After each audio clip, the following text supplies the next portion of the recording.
If you want your product and its latest features to be successful, you need to promote them. In other words, if you build it, they, as in your users, won't just come. This is the guiding principle behind the fourth phase in the product management lifecycle, launch. The process of bringing products to market can go by many names. For example, go-to-market or releases, but we'll refer to this entire bucket of work as launch. Like many things in product management, launches have evolved in the last several years. The rise of agile methodologies and practices like continuous delivery has caused R&D teams to significantly tighten their software delivery cycles. Instead of releasing products every 6 months, teams release new functionality every few weeks, with small product changes even happening daily. And with software as a service or SaaS models, you can get these changes in front of users instantly. As a result, R&D teams drip out new capabilities over various stages and expose them to additional users over time. For example, by doing an internal release, limited beta, open beta, and finally general availability. Along the way, they're tracking product usage and collecting feedback so they can make changes before the new functionality is exposed to all users. There may still be a big public-facing launch, but usually not without multiple previous smaller releases to certain subsets of the user base. Here's a helpful example to illustrate this point.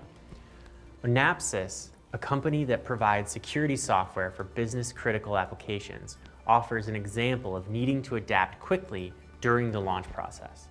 Just 2 days before a planned launch, the Synapsys team realized they had to scale back their release to address a user experience issue. But with so little time to prepare, they needed a quick fix to pivot their strategy from a full rollout to a scaled back beta. They utilized in-app guides to reach users and internal stakeholders in real time and inform them of the beta, which helped mitigate confusion and keep the product team's launch schedule on track. An iterative approach to releasing products and features requires continuous, coordinated launches. Launches might be smaller but more frequent, which means teams must launch products and features much more strategically today than they did in the past. Small changes to a certain feature might make a big difference for users. So it's vital that there is a launch component to releases of all sizes in some capacity.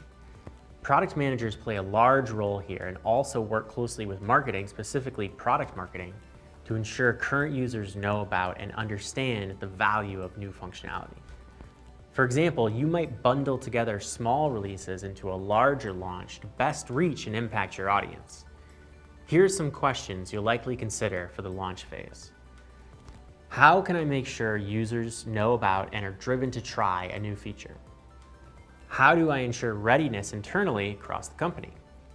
How do I educate users on the value of a new functionality? And how can I help users adopt a new feature?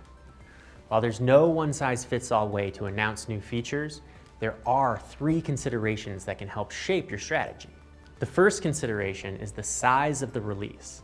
Your launch strategy will largely depend on the size of what you're releasing. Is it a small update to an existing feature? Is it a new feature that will only be relevant to a certain portion of your user base? Is it an entirely new product that you're adding to your suite? To determine how you'll launch, you'll first need to think about what you're launching. The second consideration is relevance. Your product likely has a diverse user base with different roles, maturity, and technical proficiency, and every new feature won't necessarily be relevant to every user. So launches need to be tailored to the appropriate segment, which refers to a subset of software users that can share a common characteristic or multiple common characteristics. And the third consideration is a desired action. What do you want users to do after learning about a new feature? Try it out, watch a video about how to use it, provide feedback. Be sure you include a clear call to action in your launch communications. It's also important to remember that there is both an external and internal component to launches. Your users aren't the only ones who will need to know about a new product or feature. Here's what I mean.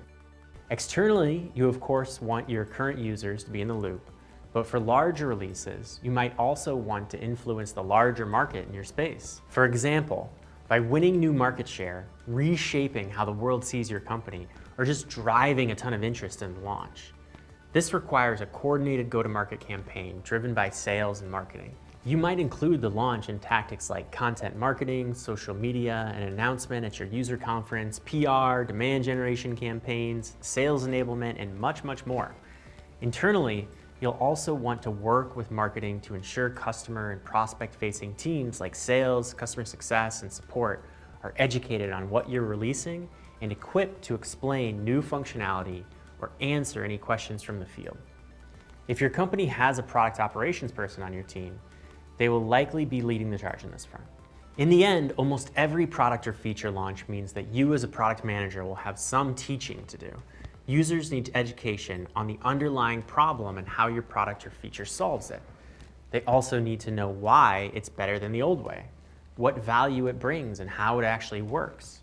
And your internal teams need to be able to distill this information too, especially those who interact with customers on a daily basis.